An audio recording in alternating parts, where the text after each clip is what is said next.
Just the Luka the dice.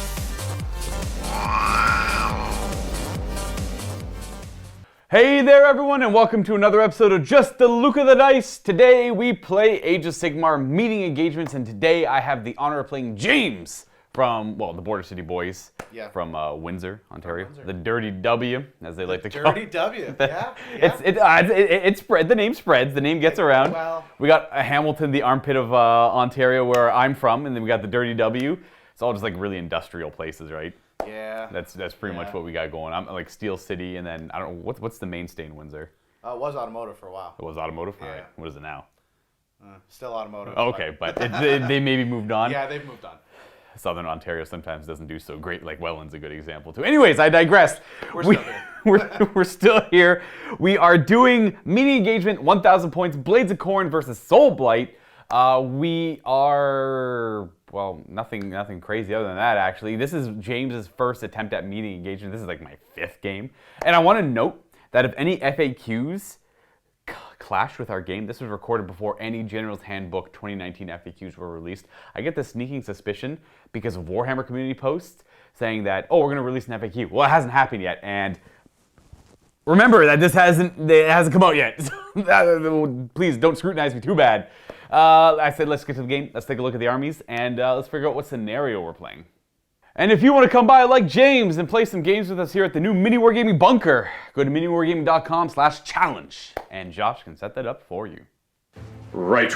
Let's check out the Soulblight that I am bringing for today's game. Again, this is meeting engagement, so it's only 1,000 point list if you're not familiar, and you split it off into 3 separate contingents in your army. We have a Spearhead, a main body, and a rear guard. We're going to start with the Spearhead.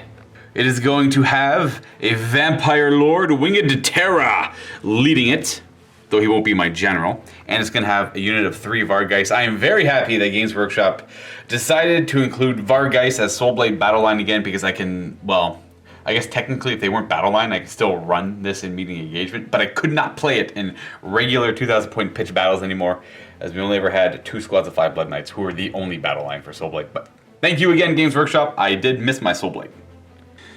And because they're Soulblight, each wizard gets to know 1 spell from the lore of the vampires, and he's going to know Amaranthine Orb, one of my favorite spells, when it works. It so often doesn't. Now, the main body of my list will include my general, who is going to be this mounted vampire lord on Nightmare. Yes, this is the old Manfred von Karstein model. It's one of my favorite models from the old world of Warhammer Fantasy Battles, so I figured I'd give it a little shout out and throw it in this game. He is going to know Vile Transference as his Lore of Vampires spell, and because he's my general, he's going to have the Sakharan Goblet relic, as well as the Misty Form command trait. Now, the last few times I've been playing Soulblight, I've been really wishing that the big Vampire Lord on Zombie Dragon had Mist Form. It's come up more than once. So I figured, you know what, screw it, I'm just going to try it and run it. What that allows me to do is retreat and still charge in the same turn. So he's very mobile. And I would like to note, because I'm Soulblight, I get to pick a bloodline that all these vampires come from. And you have 4 options, I believe. There's Necromantic, there's Swift Death, there's the Blood Dragons. Maybe there's one more. But I'm doing Swift Death. I like the additional movement and the fly. So it gives every single Soulblight here, every vampire, plus 2 inches to their movement characteristic, as well as the fly rule. Now the Vargeist and the 1 Vampire Lord already have fly, but to give that to Blood Knights and the 1 guy down here is a huge boon, I find. And that should be it for him. The Sakharan Goblet allows him to, well, it gives him +1 to hit and to wound for a weapon. If I fail to actually do any damage with that weapon, then he himself suffers D3 mortal wounds. Chances are he's going to do some damage though. If he doesn't, I'd be very disappointed. And of course, in that main body, I had the 1 leader, which was that character there, and I need 1 battle line, which is either the Vargeist or the Blood Knight. It doesn't really matter. I got 1 squad of 5 Blood Knights, 1 squad of 3 Vargeist. And lastly, kind of boring, but in the rear guard, the last contingent that usually shows up, I have 1 squad of 5 Blood Knights. My list total points is at 990. I believe James is at 1,000 on the dot, so I will be getting a triumph. Now, meeting engagement is weird in the sense that you use triumphs from the core rules instead of the 3 new ones in addition to 3 old ones that the regular pitch battles use. One last thing I want to note for the Soulblight here is I always play my Vampire Lords with the Chalice of Blood. I want some opinions on this in the comments below. Now these two are original models that never came with the Chalice of Blood on them. About half the Vampire models came out with the Chalices of Blood, the other half didn't. I could easily go out and order Chalices and just glue them to their hips, if you guys would rather me do that. And if you don't care, leave comments below. But I've been playing them for a while with the Chalice of Bloods and no one's actually said anything or cared. I just want, maybe ask your opinion and leave comments down below if you hate it or if you just don't care. It's a base rule they have, and each Vampire Lord can be equipped with one. So it's one of those that costs nothing, you just have to glue the little chalice on their side. Now we can take a look at James's list. His Blades of Khorne was 1,000 points on the dot, was it? 1,000 points on the dot. Alright, so why don't you let the people know what you got? So across the back, we've got the Skull Altar, because why wouldn't you bring it? Of course. The Bleeding Icon, and the Hexscourger Skulls. This is the point I think you wanted to make about the FAQs. Yes! Go ahead. So as of right now, the ruling in the General's Handbook is that in meeting engagements, you're limited to one endless spell. Yeah. It doesn't say anything about the Khorne Judgments or the Fire Slayers. Exactly, because the print on that General's Handbook was probably, I don't know, well before any of the judgments were obviously in print as well, but they didn't consider it, and in fact, the rules were all messed up in the terrain. They already said they're going to change that up. I expect they're probably going to include judgments in that FAQ, but as of right now, I don't really care. Because, they're not going to break the game. We talked about this before the game, and we agreed that this is, for this kind of friendly game, it's fine. Yeah, and even if someone wanted to bring extra endless spells into a game of meeting engagement with me, I'd be like, sure. Unless they're like really cheesy endless spell combinations, which I can't really think of off the top of my head, but I don't see it being an issue. So what do you got for the rest of your list? The rest of the list is I brought Gore Pilgrims. Nice. So my Spearhead is a Slaughter Priest and 10 Blood Reavers. And they've got the Meat Ripper Axis. Of course. Of course.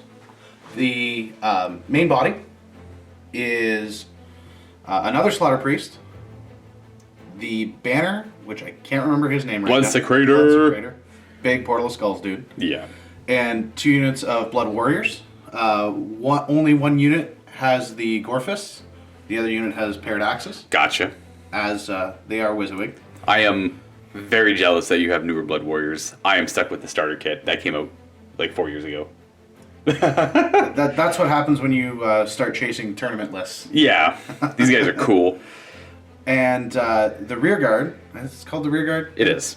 Isn't the 3rd Slaughter Priest and the last unit of 10 Blood Reavers. Now, are these guys repping double axes? They or are. double weapons? It Double seems weapons. like they're. Yep. Yeah, okay. And, of course, I would like to note I am very jealous of your Meat Ripper Axe musician. Our Meat Ripper Axes, granted we have 60 of them, not a single musician. Really? Which I'm very confused about. I don't know what... Now, we do a lot of painting commission work, and they build the models for us, they paint the models. I just found it weird that he didn't build the musicians. I'm not... I don't want to say I'm not complaining, but I'm complaining. The work on those isn't that great. I had to shave down the second fist on the axe. You can see all the axes are two-handed. Yeah. So there's a little bit of work to it, so I can see why a commission painter might not do that when they're doing work for that reason. Maybe. Right? I wanted that Wizzawig. 100%. I love the idea. That's what kind of bothers me with the Blood Chalice, because it's such a minor detail that no one would ever actually notice. Right. But things like the musician, super important, and like things like that. That I would never do. So I just play my Reavers without the musicians. Anyways, I digress. Sorry, I'm rambling. What the Blood Blessings did you have your prayers? Yeah. So we've got the Spellbane Hex, which I keep calling by the old name, the Magebane Hex. Yeah. We have Blood Sacrifice. Nice, one of my favorites. And Resanguination. Which is important. So this is the rear guard guy. He's going to pop up, as James said, and kind of heal the rest of the heroes because they're probably going to be haggard by the time he shows up. And that's pretty much it. This is the Gore Pilgrim. So this actually is interesting too, because normally in meeting engagement, you're only allowed to bring up to 2 of a War Scroll so that'd be like 2 Slaughter Priests. But if you bring a battalion, which this whole thing is, you can bring as much as you want as long as it follows the limitations of that battalion. And this battalion says you can bring up to 3 Slaughter Priests. So we got 1, 2, 3. And that's gonna be a lot of mortal wounds through Blood Boil I have to deal with as well. This here is the table that we're playing on for meeting engagement. Again, it's only played on a 3-foot by 4-foot table. Sorry, yeah, 4 foot, yeah, 48 inches by 36 inches. Why it is, I don't know. That's just what Games Workshop suggests, and that's what we'll play.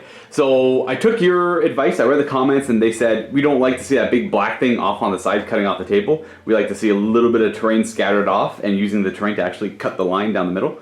So the line is going to be up at this rock all the way across. With those 2 rocks there, we can climb up on this ledge here, but not any higher. So we can climb up to like about here. That's pretty much it. This is an urban mat and green leaf terrain.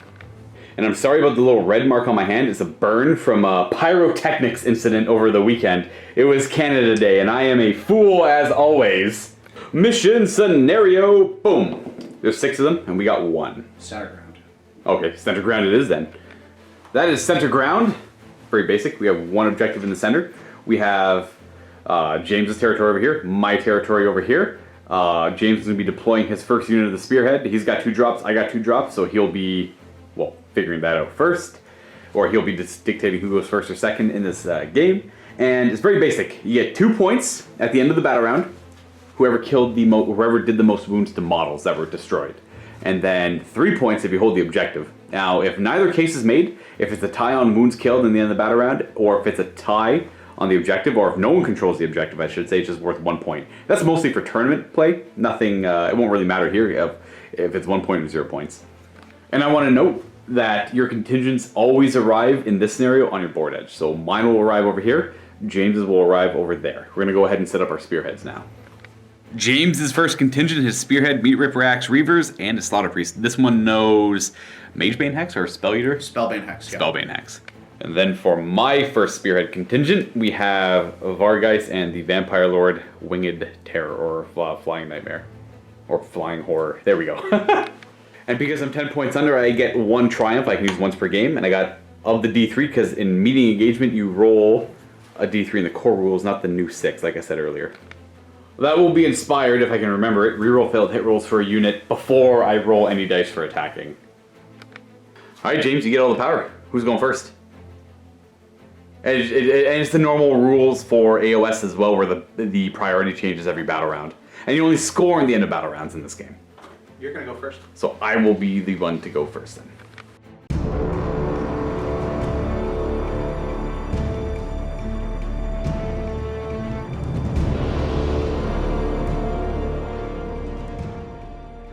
I will be gaining a command point, which I won't be using in the hero phase.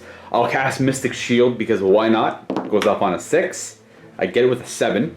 We should definitely be more than 30 inches away. I would hope so. So that will go on... We'll say it goes on him. He can reroll saving throws of 1. I don't think it's all that important. On to movement. I'm just going to go ahead and run pretty much everything. So they move 14 base because of Swift Death. Running 16. Getting within 6 of the objective. I just needed to roll. If I rolled 1 lower, I would have failed, so I would have had to use a command point there. Vampire Lord will run as well. He moves 12 plus 2 for 14. He will go directly behind. And then that is literally my turn. I have no shooting, no charging, no fighting, and no battle shock. And then at the end of my first turn, my main body arrives as a contingent, wholly within 3 inches of my edge here. Now it's your turn to get a command point, and you have to do... Is it Magebane Hex? I have to do Magebane Hex, and I'm going to do a Judgment as well. Alright, so what do you want to open up with? I'm going to open up with Magebane Hex. This goes off on a 4. Don't roll 1. And he takes Mortal Wound. A little too far from the altar. A little too far. He goes down to 5 with the failed prayer. And the skulls you want to do? The skulls are coming out on a 3-up. A 5. Hey, we got some skulls. Oh, the skulls are pretty scary for spellcasters. They set up and then they did their 6-inch move. They're still within 6 inches of each other, and they are an encroaching threat to my wizards. That should be it for your hero phase, though. It is. Okay.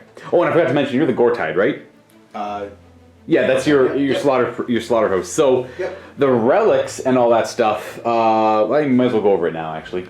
Sorry about that, guys, but he will have the Banner of Wrath. Technically, the first relic has to go to this guy. He's got the throne. Well, or is it this guy? It's this guy, right? So he's got the Thronebreaker Torque. He's got a 5-up save that can't be modified, and James wanted the Banner of Wrath because he brought a battalion, which does mortal wounds at the start of the combat phase or the fight phase. And you have the command trait. Who is your general? Is it him? The general is the banner, yeah. That is Hew the Foe is the command trait, which increases the damage of his weapon by 1. So his axe there, which looks like a mace but is an axe, it's a 4-sided axe, does 2 damage a swing instead of 1. And then for the Gore tie, they're pretty simple. You get to tell a squad of Reavers or Blood Warriors to automatically run 6 and can still charge for a command point. And you get to reroll wound rolls of 1 if you're wholly within 12 of an objective marker. So what's the plan? Khorne cares not. Runs the blood flows, so forward you go. Forward we go. I will spend my command point to have them. Well, I'll roll the run. I was gonna say, yeah. If I need to spend the command point. Yeah, we're gonna run them. They get +1 because they got the tutor, the music man. So you rolled a 6. You could get a 7. I don't know how. I'm not gonna spend the command point for the 7. Okay, that's fair. So they move 12 inches then. We're just gonna go ahead and run him as well. So they're gonna go 12. He's gonna go. I think he moves 5. No, he probably moves 6. They're gonna end up there, be protected by their skulls. No charging, no shooting, no fighting, but your contingent does show up. And there it is. We have the general, and we have the slaughter priest over here. This one knows, I remember blood sacrifice. And then we have the 2 squads of 5 blood warriors. That brings us to the end of the first battle round of 4. No one killed anything, so we're going to get a point for tying on kills, but I do control this objective for 3 points. So I get 4 points where James gets 1. Now we got a big roll-off. Let's see what we get. I win ties. I think that was my die. That was your die. Okay, so I win the roll-off here, and I would like to go... you know what? I would love to go second. You can have the double turn. Really? You can have it. It's all yours. All right, I'll take it. So before we actually do that roll-off, we have to see if these go away. And you get +1 to your roll because they're within 8 inches of a slaughter priest. So on a 4-up, they stay. And no, they do dissipate, but they're easy enough to get back. Yes, sir. So they go bye-bye. But yes, I'm going to commit to my plan. I'm letting James go twice in a row here because I'm outside of 16 inches of that slaughter priest. And I feel like I don't feel like getting double turned later. So I'd rather get double turned now where I'm a little bit safer. That's my thought process here.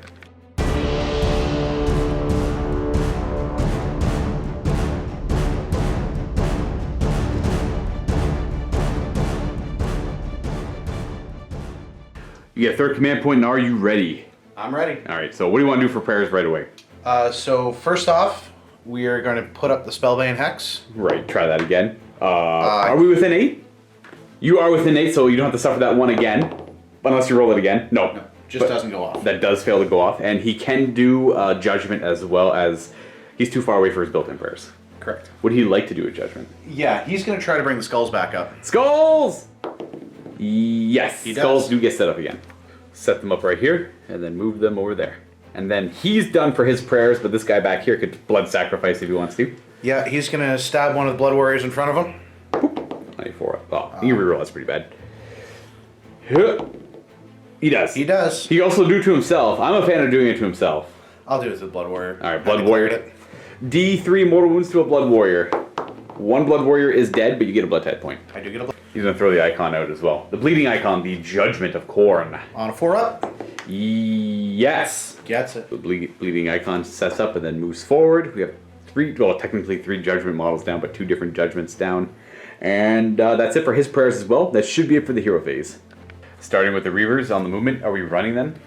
I'm going to pay the command point this time to have them run 6 and charge. Alright, so they get to go a total of 13 because of the musician. The Reavers run forward in a maddening frenzy. Well, now what about the Slaughter Priest? This Slaughter Priest is also going to run. Okay, so we go 6 plus 3. Keep up with the Judgments over here to sustain them. We're just going to run everything back here. It starts like this. And then they look like that. Now, I want to remind everyone that Gore Pilgrims increases the range of the banner's Loathsome Sorcery and Rage of Khorne by 8 inches if it's near any Slaughter Priest from the Gore Pilgrims, not for each like it used to. The Gore Pilgrims used to be the end-all, be-all bring for the Blades of Khorne. Now it's still pretty good, but it's not the best one. Or it is still pretty good. I don't know if it is the best one. It's not as good as it was before. Anyways, so now it's wholly within 24 inches for +1 attack to all Khorne units, and within 24 inches for the Loathsome Sorcery, which he is now within 24 inches. This one unit can charge because you use the ability that the Gore Tide, which allows you to run Reavers, automatic 6, and they can still charge. Declaring a charge, ho, they go 5, because they get the +1. That is the formation after their 5-inch charge. Obviously hoping for a bigger charge than that. We could have re-rolled it, but we also want to keep the command points. Is that it for charges? I assume so. That is it for charges, yeah. Alright, so you're going to fight first with them. Absolutely. Do you want to do all-out attack, or are you okay just using there? That's a command point for them to reroll ones to hit. I'm not going to use the command point. Okay, makes sense. Well, that is what they look like after piling in. You're getting 4, 5, 6, 7 guys in range. Which one is the champion that you have them all modeled over here? So guy with the horns is the champion. He's not making it in. So we have 4, 5, 6, 7. Wait. Yes, 7, 8, 14 attacks because they are wholly within 24 inches because of the Gore Pilgrims for the Banner of Rage. Sorry, Rage of Khorne ability from the Bloodsecrator. These guys hit on 4s, wound on 4s, rerolling 1s to wound because of their Gore Tide and they're wholly within 12 of the objective. The initial attack on 4s. Ooh, that's pretty good. Yeah, that's pretty good. 4s to wound, rerolling 1s. So far above average. 1, 2. That's really good. Reroll the 1. Only 1 fail. Nice! Excellent roll. This is a rend of 1 because they're Meat Ripper axes. My 5-up save goes to a 6-up save. I will save 2, and then I have Deathless Minions because I'm near a hero. Saves a further 1. So you kill just one of them, which is kind of a big deal because that's a lot less attacks back at you. We'll say he's dead because he's no one special. Now my 2 guys are going to go ahead and attack back. I'm not going to bother piling in. 7 attacks from my Vargeists back at you. +1 for the Gargoyle. 3s to hit. We got 2 misses. 3s to wound. Okay, only 3, but there's a rend to that and no armor save. That's 2 damage each, so 6 do die. And then they have a rule called Blood Maddening Frenzy. I roll a d6 for every model I slay, and then on a 6 I get an extra attack. Fishing for 6s. Bang, bang, bang. We get no extra attacks. That's a poo roll. But we still do kill 6 of them. So that leaves 4 remaining. Boop, boop, and a boop. Now we come to Battle Shock. I don't have to take one, but you do. I'm going to pay a point to pass. That's fair. So too far away for Inspiring Presence. They are going to have to roll for it. They are Bravery +1, so they're currently 6, if I recall, with the banner. Yes, sir. And they lost, so they're losing d6 models. Don't roll a 4 up. Don't do that to yourself. You just did, James, you just did it to yourself. So they all run. They cannot handle the Feeding Frenzy from the Vargeist. It's, to be fair, like the Vargeists are pretty expensive compared to the Blood Reavers. Now, at the end of the battle round, we check for scoring and to see if those... Well, not the end of the battle round. That was you went first. I actually get to go. Never mind. I'm used to going second here for whatever reason. They did lose a model this turn, but because of the banner, they're Bravery 7. They can't possibly fail. And now we go on to my turn, where I probably don't want to do any spells. But before that, your final contingent, your rear guard shows up. So we got the Reavers and the Slaughter Priest, who has... I remember this? No, I don't. What do you have? Sanguination. Gotcha. So in the hero phase, he's within 12 of both skulls, so he's not going to cast any spells. We're actually going to go down to this Vampire Lord, who's my general. He is going to cast Mystic Shield. He fails. I'm not going to do... Oh, maybe I will do his command ability. No, I'm not going to use Blood Feast. I'm just going to try and kill that Slaughter Priest if I can. It's going to be suicidal, but might be worth it. So movement phase. These guys are going to fly 14 inches over here. And they're going to try to assassinate this Slaughter Priest. The Vampire Lord is going to go right up. You know what? He'll go right on the objective. And then all of this starts here, ending here. Now, they didn't go their full distance. They actually rolled an 18 on their run with fly. They're just going to all be within 6 inches of the objective. And we're also trying to stay far enough away from multiple blood boils. So when these guys are all in range of all the blood boils, but they're kind of a suicidal unit, trying to go in and do as much disruption as possible. Which brings us to charging. I'm going to start with the Vampire Lord. Hooah! A 4? I think that's a fail. Never mind, a 4 gets him in. He's got fly, so flap, flap, flap. Those 2 go there, and then the Vargeists are going to attempt to charge. They're going to grab a total of 7. We're going to go there, pulling in the Blood Warriors still. The plan is to try and kill him with the Vampire Lord, and have them be able to fight the Blood Warriors. And if I don't kill him with the Vampire Lord, they'll still be there to try and kill him afterwards. Best case scenario, Vampire Lord kills him, and then they can pile in and do some damage to them. But I guess they'll be fighting first, so in the end, it doesn't really matter.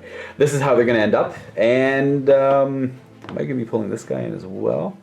I think I might. Well, not be pulling him, but if he piles in, can he get into base contact? So I think my final charge distance is going to end up like that. The Vampire Lord will go first. He's just going to go boop. He'll stay right there and do an attack. Now the Vampire Lord is going to attack. I'm going to do, because it's pretty important I kill him, I'm going to use my 1 Triumph, where it lets me reroll failed hit rolls. So he hits on 3s. Re-rolling failed hit rolls. Ah, it helped. These wound on 3s. 3 wounds at -1. I believe he's got a 5-up save that goes to a 6-up. These are D3 damage each. He's pretty tough. This might not kill him. Making none. On average, he's dead, but we'll see. 3, 4, 5. Just kill him. So that's another blood tithe point, and we forgot. You got one for the Reavers over here as well, so that's 3 in total. In come the Blood Warriors to start some fighting. So yeah, he should be able to get in. I think what I mostly stopped were the guys over there. Like that guy will get in for sure, but those two are going to struggle. Yeah, they're going to be 7-inch. So we get 3 in range to fight. 10 attacks in total because of the rage effect from the banner. So 10 attacks into my Vargeist. Sitting on 3s, rerolling 1s because they have double weapons. Which we have 2 rerolls. Oh, that actually might be a perfect hit. We have a perfect hit. Force to wound, rerolling 1s for the Gore Pilgrim, Gore Tide, being near the objective. 1 reroll. Overall, really good roll. My guys have a bad armor save. In fact, these guys did amazing. Okay, well here's my 5-up armor saves then. Which I did okay. I need to make one of these 6-ups though. I will make 1. So the 1 wound remaining on not the Vargoyle. Down to here. Down to 1 wound remaining. And you know what? I'm going to spend the command point on all-out attack. Or do I have to do the start of the combat phase? I think actually. Scratch that. That's only the start of the combat phase. Looking for just good dice rolls here. Hitting on 3s with my 7 attacks. It's okay. I didn't get any 1s anyways. And 3s to wound. Getting 3 wounds at -1. They go to a 5-up armor save. You make 1. So that's 4 damage, which kills 2 of them. And they get no respite. So if you want to kill those 2 off, they can pile in a fight. So they will pile in an attack. So that's going to be 3 6 attacks back at me. My Blood Maddening Frenzy kicks in after your no respite. So hitting on 3s, rerolling 1s. That's fine. Reroll the 1s because they got double weapons, 2 Gore Axes. Helps. 4s, rerolling 1s because of... We got 3. 5-up armor. Oh, come on. And they got Blood Maddening Feeding Frenzy. I killed 2 models, so on 6s I keep fighting. Oh, that looked like a 6, but it was not. So in the end I just killed 2 of them, and I get to live with one of my Vargeist. The dice are perfect so far. On to Battle Shock. I don't have to take any because I'm 10, but you have to take 1 because you lost 2 models and you're 7. So on a 6, a guy could run. Which is not going to happen. It's not going to happen. It's not going to happen. So no, he's fine. They're fine. End of the battle round though. I do control this objective with these 5 models here, him, and I think 2 of them. And I killed more. So you killed the 4 over here, and I got the 6. And, well, that's 6 as well, and then this is another 10. So I did really well this battle round. You did. Now we roll for the skulls, and that, on a 5 they stay. They're sticking around. That's a good spot for them. 5 up for this guy? No, he does dissipate. But you can easily bring him back. Now, it's all important roll-off time. But before we do that, I want to note that the score is currently 9-1 for the Soulblight. I had a really good turn 1, grabbing the objective with my fast speed, I guess. And I did really well in this battle round. Now, Blades of Khorne can still win, but they have to have 2 perfect turns. They have to hold the objective and kill more for the next 2 turns in the game to get up to 10 points, which beats my 9. Because they can get, actually they would get 11 points for doing that. So there might be other situations, but that's the one I see immediately. And of course my final contingent shows up. This was the trade-off for making James go twice in a row. My contingent shows up and is effective a little bit later. That might be a good thing come turn 3 or 4 though. And now is the roll-off. Alright, here we go. I lose ties? Right, because you go first. So you get to dictate who's going first or second here. I'm going to go first. You're going to go first? Alright. Yeah. So it will be you at the start of turn 3.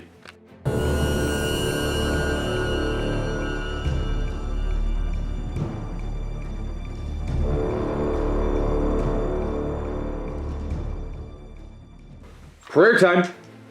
This guy is going to try and bring the bleeding icon back. Hey, whoop. And he does. He does. He's going to go there, and then boop, boop, boop, boop. And then boop, boop, and then land near the other icons there. And he's going to do mortal wounds to both those units. Automatic D3 mortal wounds to both of them. You can start with whomever you want. I'll start with the vampire. And he's going to suffer 2, but he's going to ignore those on 6s. He'll still suffer 2, and then we have the Vargeist D3 on them. It's going to be 1, which they ignore on a 6. No, so you kill him, and he is going to go down to 3 wounds remaining. Boop, boop, boop, boop, boop. He's gonna blood sacrifice himself. He might not be within 8. No, he's not within 8, so that does fail. And well, that's pretty much it for the things you have to do at the start. But you have blood boil on him. I do have a blood boil. Who do you want to blood boil? I'll be the vampire. So you get it. D6 mortal wounds to my vampire. Oh, he's gonna die. Oh, he's probably dead. I have to make 2 of these for him to survive. I fail all of them, so he goes down, and that's a blood tide point. He is too far away to blood boil. So that is it for prayers, and that is pretty much it for the hero phase. Forgot that we should also move the skulls at the start of the hero phase. So we missed that, but we're gonna go ahead and move them. They're both just gonna hover around here, staying within 12 of my vampire lord. Blood Warrior's gonna move 5 inches this way to help out the other 3. Running the Blood Reavers in the back. They get to go 3 inches. I'm gonna pay the command point. So it's gonna go 6. So they're gonna go a total of 13 inches because of the musician. Yes, sir. So they're gonna end up there. We ran the Slaughter Priest an extra 2. He's gonna end there. And then we have these 2 guys who just want to shimmy up, I assume. Shuffle, shuffle, shuffle. Boom, boom, boom. And then at the end of the movement phase, we summon 10 blood letters with our 4 blood tide points. Here they are. Wholly within 12 of this, more than 9 away from my models, which brings us to the charge phase. Now, we chose to go with the gore-drenched icon, not the charging icon. So, they get to bring models back on Battle Shock rolls of 1, whereas the other one lets you reroll charge rolls. Where are we starting? I'm gonna start here with the Blood Warriors. They're gonna charge. Probably just need a 4. Ah, ah. Those 4 do get into combat with that charge roll, though. Now, they ran. They didn't use the stratagem, so they're not charging. And now they can do a 9-inch charge to make it in. We do have the general within 12 for a reroll if needed. Oh! You know what? I'll give it to you. That's going to be a 6. So we got the 12-inch charge. And we take out a few blood letters on the way. So, that's their final position. He went as far as he could. Currently, I have these 6 models in range of the objective. You have these guys here, and these guys have the potential to pile in to get towards that objective as well. Where would you like to start fighting, though? Is the real question. I'm gonna think about that for a second. Piling in like that, they're all wholly within 24 inches of the Blood Secretor, so they're going to get an extra attack. Now, trying to imagine them on 32s, it's kind of hard, but it's good enough. They're all in range to attack something. These guys have to attack the Vargeist, whereas the rest have to attack the Blood Knights. 4 against the Vargeist first, hitting on 4s. No re-rolling. We have a hit. Wounding on a 3. With a rend, so I have a 6 up. And a... oh, we're good. And then it was 16 attacks against my Blood Knights. Sorry, 17 because of the champion. Right, here we go. 4s to hit. 6s are real good here. So we got 4 6s. Those 6s are decapitating blows, which are mortal wounds in addition to their normal damage. So I got that tracked over here. These are going to wound on 3s with a rend. We got 3 wounds. And no rerolling 1s because it's only mortals that reroll 1s nearby that. 5 up save because of rend. Failing all of them. I have a hero nearby to ignore that on 6s, but I also have 4 mortal wounds to try and save as well. Pretty good attack. Oh, so it saves. How many did I need to roll this? That's 1 dead Blood Knight. Actually saves another Blood Knight, so I just lose 1 Blood Knight. And a wound on another. And it makes up for the failing all of the armor saves. This guy's down to 2 wounds remaining. Since they've already attacked, I'm going to go with this Vargeist attacking this squad of 3 Blood Warriors. Though he is the Vargoyle, hitting on 3s. Wounding on 3s. With a rend of 1. 5 ups. That kills one of them. The other ones are the Gorefist ones. So 1 dies, he gets no respite back at me. That guy over there is going to pile in and die, but get 3 attacks at me. Because he's not the champ. And then these hit on 3s. Rerolling 1s for double Gore Axes. Reroll that 1. And wounding on 4s, rerolling 1s because they're wholly within 12 of the objective. Okay, 2 wounds, so I'm not dead, but I might take some damage. I do take 8 damage. And then because he died, Blood Maddening Feeding Frenzy kicks in. Nope. So he will be down to 3. And then you can go with those guys. They both pile in. Now they're both in range of the objective. They get to go ahead. So that's going to be 6, 7 attacks in total. 3s. Rerolling 1s for double weapon. 4s. Reroll that 1-1 because of Gore something. Gore Pilgrims. No, Gore Tide. I need a single 5 up to survive this. I do, but there's also the other squad attacking. So I take 2 damage. I got 1 wound remaining on him. I'm going to go ahead with the Vargeist over here. The Vargoyle's not in range. I'm only getting 1 Vargeist in range to attack as well. 3 attacks on 3s and 3s. 2 of them with a rend, so I have a 6 up armor save. Nope. Oh, that kills 4 of them off, and then Blood Maddening Feeding Frenzy kicks in. I get no extra attacks. So 4 do go down. But which 4? 4 from there. 1, 2, 3, and a 4. No, that's good. And that squad of Blood Warriors gets to pile in and fight as well. All 4 of them are arranged to attack. 13 attacks on 3s, no rerolling 1s because they have Gore Fists instead of double axes. Force to wound, rerolling 1s, which you don't need. That was a really good roll. Yeah. I need to make every single one of these 5-ups. He's dead. And you know what? Not without trying though. And that will give you a Blood Tithe point as he is cut down. And that just leaves my Blood Knights to go ahead. This guy will just pile in to get into range to attack. He's got 2 wounds left, and then they will all go ahead and attack. 3s to hit with their Temple Blades and Lances. Ooh, that could have been much better. 3s to wound. Getting 5 wounds at 1 rend. 6 is... No, so 5 do go down. Which leaves just the banner. Yeah, the banner remains. Forgot about the Nightmares. 4s to hit, and 4s to wound. 2 more wounds on the Nightmares, which leave you at 5-up saves. Oh! Okay, no, it does finish them off. But a Blood Tithe point. Which will conclude the turn. No Battle Shocks to take. No, sorry, no morale. Yeah, no Battle Shocks to take because they're dead. I lost 1 model on Bravery 10. And you killed everything over here. So now it is on to my turn 3. Yes. Which I will gain a command point up to 3. I will use... I believe it's called Blood Feast. I pick a unit within 15 inches and they get +1 attack on their attack characteristics for melee weapons. I'll choose these Blood Knights. In fact, I forgot they have the Hunger. If they kill any models, they heal a wound. So they go back to full wounds on that 1 model. And then for magic, I'm just not going to risk it with those Hex Scourger Skulls down. Watch. This is not a real cast. Oh, look. I would have actually probably got my spell off, but I would have had to re-roll it.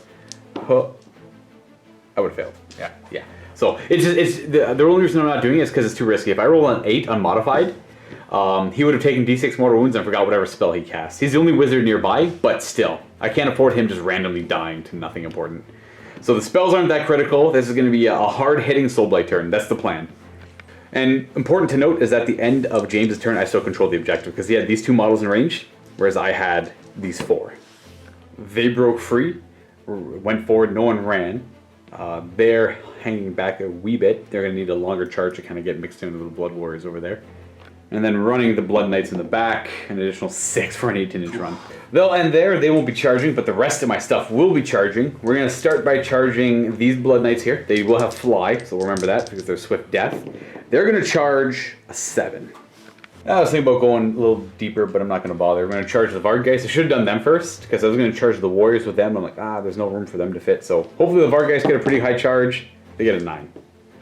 And they're going to land there. And then lastly, my Vampire Lord is going to charge a 10. Ooh. I'm trying to keep this theme of avoiding the heroes, because best case scenario, I get a double turn, try and kill all this, and then charge into the lines of the heroes. So what we're going to do is he's going to charge right there, staying more than 3 away from Slaughter Priest, because we don't need to pull them in. I have no idea what the most important fight here is first. Trying to decide who can do the most damage. There's only 2 in that unit there. There's 4 in that unit there, but most of them have to fight the Vampire Lord, who is only a 4-up save. So maybe the Vampire Lord should go first. You know what? Yeah, he'll go first. He's going to drink from his Sakharan Goblet, which is a relic. If he chooses to use it, he gets +1 to hit and wound with his weapons. Except if he fails to do any wounds on models, then he himself takes D3 extra mortal wounds. So we're going to hope we don't roll a bunch of Gore Fist saves. He's got 4 attacks, and he's going to use, so at the start of the combat phase, he's also going to do all-out attack. So he gets to reroll hit rolls of 1. He's hitting on 2s, rerolling 1s. Jeez. It helps a little bit. We wound on 2s. Okay, there you go. The Sakharan Goblet helped a bunch. We have 3 wounds at -1. 5-up save. Gore Fists are good. Oh, you make both of your saves. So we have D3 damage. So he does do a damage. That's all he needed to do. And he's got the Nightmare, which hits on 4s and wounds on 4s. So we do nothing with the Nightmare. So you make your saves, and I honestly just do 1 damage with him. That was not that great. Pretty lackluster, only wounding 1 Blood Warrior. You get to pick though. You have Reavers over here, you got Blood Warriors there, and then those Blood Warriors are kind of safe-ish. So we went with the Reavers, they all piled in. How do you want to put these attacks? Everything in the Blood Knights? Everything's going into Blood Knights. Okay, so they had a bonus attack for being near a totem, and they're obviously wholly within 24 of the Rage effect, Rage of Khorne. So they're getting 3 attacks each, rerolling 1s to hit. 18 attacks in total, and they're wholly within 12 of the objective as well. 4s to hit. The champion was not in range. Rerolling 1s to hit because they got the paired weapons. 1 more. 4s to wound. Rerolling 1s because they're wholly within 12 of the objective. Because there's no rend on the weapons, the blood shields on the Blood Knights improved their save by 1. So 3 up armor save, failing 2. My hero's not near enough to give them an ignore damage. Scratch that, he is within 6, so I ignore these on 6. Not that it matters, I still take my 2. 1 Blood Knight goes down to 1. Yeah, that would have been a dead Blood Knight because the heal helped quite a bit. The banner, the musician is less important at this point, so the musician will go down to 1. I'm gonna go ahead with these Vargeist. These 2 are going to attack that squad of 2. Because they have to, and then that 1, who is the Vargoyle, is going to attack that squad of 4 Blood Warriors. Do the Vargoyle first on 3s. Jeez, the 1s for days. 3s, 2 wounds at -1, gives them a 5 up armor save. So that's 4 damage so far. 4 damage on that unit, so it kills him. 1 more guy and wounds another. Him, and then the wound on the banner. No, normal guy there. normal guy. And these 2 here attack that squad of 2 on 3s. And 3s, getting 3 more wounds at -1. Now these guys don't have Gore Fists. They do not. So they are gonna, both of them are gonna die, but they get to pile in and fight as well. Yeah, they do. So those 2 are gonna attack my leader, and those 2 are gonna just attack the Vargeist, I assume? Yes. 6 attacks into the leader with their Gore Axes on 3s. No re-rolling though. So 2 misses. 4s to wound, rolling 1s. We got 2 wounds with a re-roll. It's gonna be 3 wounds. I have a 4 up armor save on him, and he is a hero. He takes 1 damage. He'll go down to 4. And then the other 2 guys, one's a champion, so it's going to be 7 attacks into my Vargeist. Hitting on 3s, rerolling 1s, because they got paired weapons. Ooh. Not so bad. And these wound on 4s, rerolling 1s. No rerolls. 5 wounds is nothing to scoff at. A 5 up save, saves 2 of them. We have a hero nearby, which saves none. So 1 of them is down to 1 wound. And then we'll say this guy's down to 1 wound back here. And I get a blood tithe point. You do get a blood tithe point, but I also killed 4 models. So Blood Maddening Feeding Frenzy still hasn't kicked in. So you get a blood tithe point because I killed the 1 squad. Which puts you at 3. Now you get to go with those Blood Warriors there, yeah. Champion has to attack the Vargeist, and the 1 banner guy has to attack my leader. So 4 into my Vargeist on 3s. Wow. Oh, wow. Okay, so I guess he refuses to hit. And then he got 3 attacks into my leader. 3s. There you go. They all hit. Wounding on 4s, rolling 1s. We got 1 wound. 1 wound. Wow. 4 up save. He makes it. Useless. So they don't do anything. And these Blood Knights are going to go ahead and try and take out the Reavers. So they get +1 attack each for Blood Feast.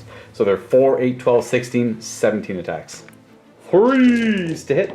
No re-rolling. Boom, boom, boom, boom. 3s to wound. And this should go through your armor because it's rend 1. But because I charged, this is all D3 damage. So the damage goes from 1 to D3, so it's 3, 6, 7, 8, 9, 10, 11 get run down, which overruns them. So the Reavers die. And you get a blood tithe point, and the hunger will kick in, which will heal this guy a wound, so he goes up to 2. Which brings us to the Battle Shock phase. So they lost 2 models. Their Bravery 7, so can't really fail. They can fail on a 6, 1 guy could run. No, he's sticking around. And now for scoring. So I definitely control this objective. You killed 4, 8, 11, plus 5, 16. You've done pretty good. You killed 16 wounds worth of models over here this battle round. I've killed 10. 20. Yeah, 20. Yeah. Plus 30, actually. Yeah. Yeah. So I killed 30. So another good turn for Soulblight, which gives me another 5 points to your 1. So if we do a 4th turn, at most you can get 5 going up to 6 to my 14. I'm at 14, yeah. Do you want to do the last turn, or do you want to move on to the second game? Let's talk about it for a second. Okay. So yeah, I think we're going to end the game there, mostly for time, and it would be impossible for Khorne to win. So it'd be... Khorne always wins. Khorne would always win. There was the chance that you could summon 10 Bloodletters over here, somewhere in this area, and charge under here and take the objective. You know what, I'm curious. Let's see. You know what? Let's see if I can get a double turn, because I might even get a double turn. I'm curious to see if it'd be overkill. You win ties. Oh, I could get a double turn and hit the heroes. Yep. That'd be no good. So yeah, we'll end the game there, just because that would be a little too much. I mean, you'd obviously still have the 10 Bloodletters, but that wouldn't be enough to You can kill some Blood Knights off. But the score is 14 to 1. Could be 14 to 6. But that's the nature of meeting engagement. The first few turns are pretty important. I think I was able to get lucky enough with a lot of my saves and keep like just enough wounds on models to make a difference. Like I had one Varg, like the 2 Varg guys, I had 1 remain with 1 wound, able to do enough damage with that 1 model. And then again over here healing, having the 1 powering through, and just a pretty durable front line. So what James and I are going to do right now is jump into the vault to play a second game. I'm changing my list up completely. I'm doing a Death March, Legion of Sacrament, against your Blades of Khorne, but Brass Stampede, you said? Thinking about it. Thinking about a Brass Stampede. So if you want to check that game out, click on the link below, get yourself a 7-day free trial. But as always, happy wargaming, and I'll see you next time.